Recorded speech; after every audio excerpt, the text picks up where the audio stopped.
ভাই বললেন লাল শার্ট, এটা এটা কোন দিক দিয়ে লাল হইলো ভাই? আপনি কি কালার ব্লাইন্ড? আপনি কোন? হ্যাঁ আমি যে করতে ভুলে গেছি, স্টার্টই দেই নাই। আসসালামু আলাইকুম, hello happy people, welcome to another new video. আশা করি সবাই ভালো এবং সুস্থ আছেন। আলহামদুলিল্লাহ আমিও ভালো আছি। ভাই আপনারা তো জানেন প্রতিদিনই আমি বাসা থেকে বৈশা বৈশা অ্যাপগুলো ওপেন করি, তারপরে রিকোয়েস্ট ঢুকে, তারপরে আমি বাসা থেকে বের হই। আজকে অ্যাপ ওপেন করছি, রিকোয়েস্ট আসতেছে না। তখন মাথায় বুদ্ধি আসলো, বের হয়ে বাসার সামনে যে মোড় আছে ওইখানে যেয়ে বসি, কারণ অনেক বাইকাররা তো এখানে বসে থাকে। যদি অ্যাপ না পাই খ্যাপ তো পাবই। যা বলা সেই কাজ, চলে গেলাম বাসার সামনে, দাঁড়ায় পড়লাম ভিক্টোরিয়া পার্কের মোড়ে। আমার সামনে অনেকগুলা বাইকই ছিল, 5-7 মিনিট পর পর একজন করে আসতেছে, বাইকার একজন করে নিয়ে যাইতেছে। কিন্তু ভাই আমার ব্যাটে আর বলে মিলতেছে না। প্রায় 20-25 মিনিট অপেক্ষা করার পর পাঠাওতে একটা কল চলে আসলো এবং আমার আজকের যাত্রা শুরু হলো। তাহলে চলেন আর দেরি না করে ওপর আল্লাহর নাম নিয়ে ভিডিওটা বিসমিল্লা করি। আজ নভেম্বর মাসের 19 তারিখ, রোজ মঙ্গলবার, সময় এখন দুপুর 12টা। আমার ভিডিওটা শুরু হচ্ছে ভিক্টোরিয়া পার্কের সামনে থেকে। আসসালামু আলাইকুম ভাই। প্রথম যাত্রীকে পিক করছি রোকনপুর কলতা বাজার থেকে, গন্তব্য হলো আবুল হোটেল। ওনার ভাড়া আসছিল 133 টাকা এবং পাঠাও কমিশন যায় 21 টাকা। আজকে আমি ইচ্ছা করে একটু লেট করে বেরোইছি, কারণ সকালে উঠে দেখলাম 3টা আন্দোলন হইতেছে, একটা পোশাক শ্রমিকদের, আর একটা তাবলিকের কাকরাইলে, আরেকটা হলো তিতুমির কলেজের। কাকরাইলে যারা ছিল তাবলিকের, তারা নাকি রাস্তার মধ্যেই বইসা পড়ছে, তারপরে নাকি তাদের বুঝাইয়া সুঝাইয়া পাঠাইয়া দিছে। আর তিতুমির কলেজেরটা শুনতে পাইলাম তারা নাকি আজকে মহাখালী অবরোধ করবে না। যখন দেখলাম না মোটামুটি ঢাকা শহর ফ্রি আছে, তারপরে বাইর হইছি। কারণ ভাই এইসব আন্দোলন ফান্দোলন থাকলে ভাই ঢাকা শহরে বাইক চালায় বা যে কোনো কিছু ভাই মুভ কইরেই কোনো শান্তি পাওয়া যায় না, তার উপরে আর রাইড শেয়ার কেমনে করুম। যাই হোক, এই যাত্রীরা খুব তাড়াতাড়ি নামাইছে, আমাদের সময় লাগছিল মাত্র 25 মিনিট।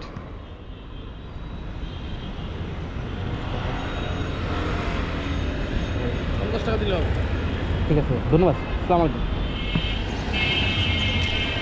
আসসালামু আলাইকুম। যাবেন হলো নাবিস্কোতে। এর পরের রিকোয়েস্টে আসে 12:34 যাত্রীকে পিক করছি রামপুরা ওয়াবদা রোড থেকে এবং গন্তব্য হলো নাবিস্কো। ভাড়া আসছিল 83 টাকা, ডিসকাউন্ট ছিল 18 টাকা এবং পাঠাও কমিশন যায় 13 টাকা। এখন আমি একটা প্রশ্নের উত্তর দিতে চাই, প্রশ্নটা অনেক বেশি পার্সোনাল। এক ভাইয়া বেশ কিছুদিন আগে প্রশ্নটা করছেন, আমি দিব দিব করে দেওয়া হচ্ছে না। প্রশ্নটা হলো, আপনার নাম হচ্ছে দীপ্ত, আপনি তো নন মুসলিম, কিন্তু সকল কথায় কেন আলহামদুলিল্লাহ, বিসমিল্লাহ এই সকল মুসলিম ওয়ার্ড সবসময় ব্যবহার করেন? ভাই আমার এক আঙ্কেল আন্টি আছে, ওরা অনেক দিন জাপানে ছিল, এখন বাংলাদেশে থাকে। তারা কিন্তু জাপানি ভাষা পুরোপুরিই পারে, বলতে লিখতে সবই। কিন্তু তাই বলে কিন্তু আনাতাওয়া নিহনজিন দেশকা না, তারা জাপানি না, তারা বাংলাদেশি নাগরিক। আমি সৌদি আরবে ছিলাম, এখন কাজের সুবাদে আমি অ্যারাবিক ভাষা অনর্গল বলতে পারি। কারণ আমার যে কাস্টমারগুলো ছিল সবাই মধ্যে 90%ই ছিল বাদু, মানে হলো বেদুইন। তারা অ্যারাবিক ছাড়া অন্য কোনো ভাষা বুঝেই না। এই জন্য আমাকে অ্যারাবিক ভাষাটা শিখতে হয়েছে।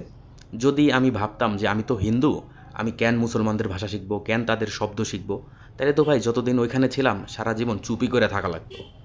এখন আমি 5টা ভাষায় কথা বলতে পারি, মন চাইলে অন্য ভাষায়ও ব্লগ করতে পারবো। ভাষা হলো মনের ভাব প্রকাশের মাধ্যম মাত্র, এর কোনো ধর্ম হয় না। আর ইউটিউবের ক্ষেত্রে বা ব্লগিংয়ের ক্ষেত্রে আপনাকে ওই সময় ওই ভাষাটাই বা শব্দটাই ইউজ করতে হবে, যেটার মাধ্যমে আপনি আপনার অডিয়েন্সের সাথে সবচেয়ে বেশি কানেক্ট করতে পারবেন। নাকি ভুল বললাম? চলেন, অনেক তো পেঁচাল পারছি, এবার যাত্রীকে নামাই। ফোনটা নিয়ে নিলাম। ওকে, আচ্ছা, ওকে, থ্যাংক ইউ। আগের যাত্রীকে নামাইছি 1:45। তারপরে ভাবছি নাবিস্কোতে দাঁড়াবো, কিন্তু ওইখানে 30-40 জন দাঁড়ায় রয়েছে আগের থেকেই। গেলাম তিব্বতের মোড়ে, দেখলাম 10-12 জন আছে, পিছনে যায় দাঁড়াইলাম একজনের। ওইখানে ভাই 1টা ঘন্টা ওয়েট করছি, কোনো যাত্রীও নাই, অ্যাপেও কোনো রিকোয়েস্ট আসে না। একজনের সাথে পেঁচাল পারতেছিলাম, তখন হঠাৎ করে পাঠাও বাইজা উঠলো। যাত্রীও আছে পাশেই, যে তেজগাঁও থানা আছে ওইখান থেকে পিক করছি যাত্রী। ভাই জায়গা তাইলে নাম্বার রইলো, আমি ফোন দিবনি। আসসালামু আলাইকুম। মিটফোর্ট যাবেন তো? মিটফোর্ট? আমি তো ওই মোড়েই আছিলাম, আপনি যেদিক দিয়ে আসলেন। হ্যাঁ, মিটফোর্ট একদম জরুরি বিভাগের সামনে নিয়ে গেলেই তো হবে নাকি? তিব্বতের মোড়ে বসা যে লোকটার সাথে প্যাচাল পারতেছিলাম, ওনার পাঠাওতে রেটিংস হলো 4.88 আর আমারটা হলো 4.69। এখন রিকোয়েস্টটা আমার কাছে আগে আসছে, এটা কিন্তু উনার কাছে আগে যাওয়ার কথা ছিল, যেহেতু রেটিংস বেশি। আমার মনে হয় উনি আমারে বলছিল যে উনি কম ট্রিপ মারে পাঠাওতে, মানে দিনে একটা বা 2-4 দিন পরে একবার হয়তো বা, ইরেগুলার। আর আমি তো ভাই প্রতিদিনই মারি, আর তাছাড়াও ভাই রিজিকের মালিক ওপর আল্লাহ, আমার রিজিকে ছিল এর লিগেই আমার কাছে আইছে। যাত্রীর ভাড়া আসছিল 160 টাকা এবং পাঠাও কমিশন যায় 18 টাকা। আপনাদের সাথে একটা অফারের কথা শেয়ার করি। আমি তো অনেক বাইকারদেরই ভিডিও দেখি ইউটিউবে, তার মধ্যে একজন আছে নেক্সট গিয়ার মিজু ভাই। ওনার চ্যানেলে ভিডিওতে দেখলাম যে জ্যাকেট কিনলে বাইক ফ্রি, আর জ্যাকেটটার দাম হলো 1400 টাকা, আর বাইক হলো R15 ভার্সন 3 একটা, আর একটা হলো FZS ভার্সন 2, দুইটা বাইক। এখন বাইক পাওয়ার জন্য আপনাকে কি করতে হবে? প্রথমে তো জ্যাকেট কিনবেন, তাদের ফেসবুকে পেজ আছে, ওই পেজ থেকে অর্ডার দিয়া তারপর ওই জ্যাকেটটা পরে একটা ছবি তুলবেন নিজের, এবং ছবিটা তুইলা তাদের যে পেজ থেকে কিনছেন ওই পেজে যে আপনাকে শেয়ার করতে হবে ছবিটা, এবং যাদের ছবিতে সবচেয়ে বেশি লাইক এবং শেয়ার পড়বে দুইজন প্রথম, তাদের দুইজনকে ওই R15 আর FZS ভার্সন 2 বাইকগুলো দেওয়া হবে। এখন ভাই একটাবার চিন্তা করেন এটা কত বড় স্ক্যাম।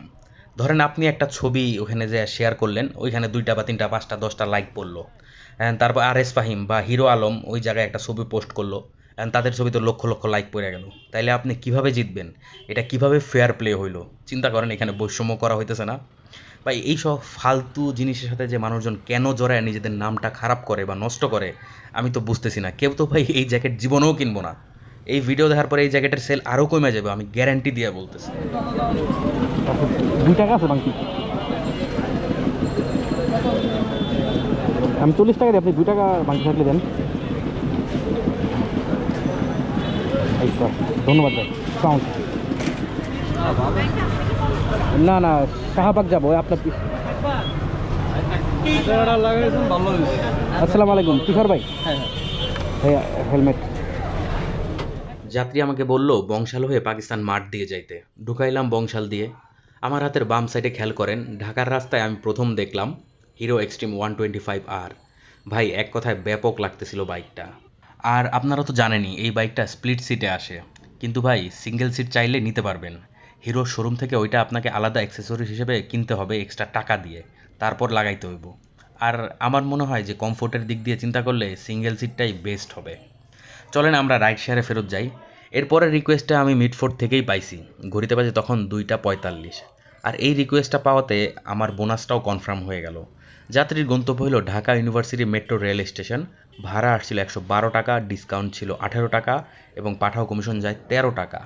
এই যাত্রী আবার আমার স্কুলের 2009 সালের ব্যাচ, তার সাথে পেঁচাল পায়রা ভালোই লাগলো। উনি আবার ডাক্তার, উনি ওনার কার্ডও দিয়ে দিল এবং বলল কোনো সমস্যা হলে তার সাথে যোগাযোগ করতে।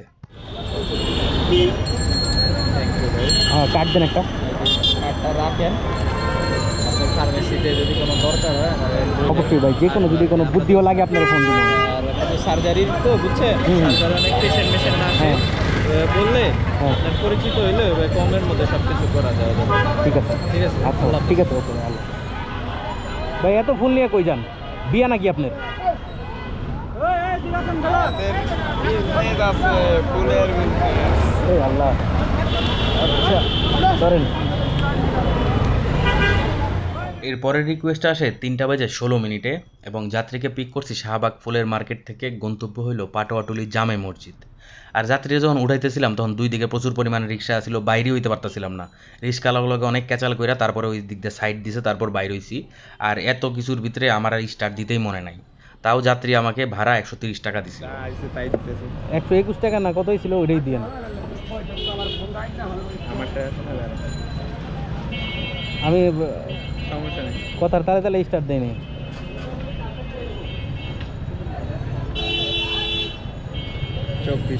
আচ্ছা, এটা কি ক্যান্সেল করে দেবো না কি করুন? 80 টাকা ভাড়া দেখাইবো, 80 টাকা 70 টাকা এরকম দেখাইবো।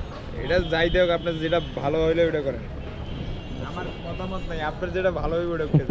ভাড়া রাখেন আপনি, আচ্ছা। 130 টাকা রাখেন। 130 টাকা ধরুন ভাই। কারণ আপনি যেটা করলে ভালো হইবে ওটা করে দেন, আমি প্রফেশনাল দিয়ে দিতে চিন্তা করেন। প্রফেশন, আচ্ছা ধন্যবাদ ভাই। তাহলে আমি স্টার্ট দিয়ে ওটা ই করে দিলাম। ঠিক আছে, এই যা ভাড়া 80 টাকা দেখাইতেছে আপনার, 5 স্টার দিয়ে দিন। ওকে,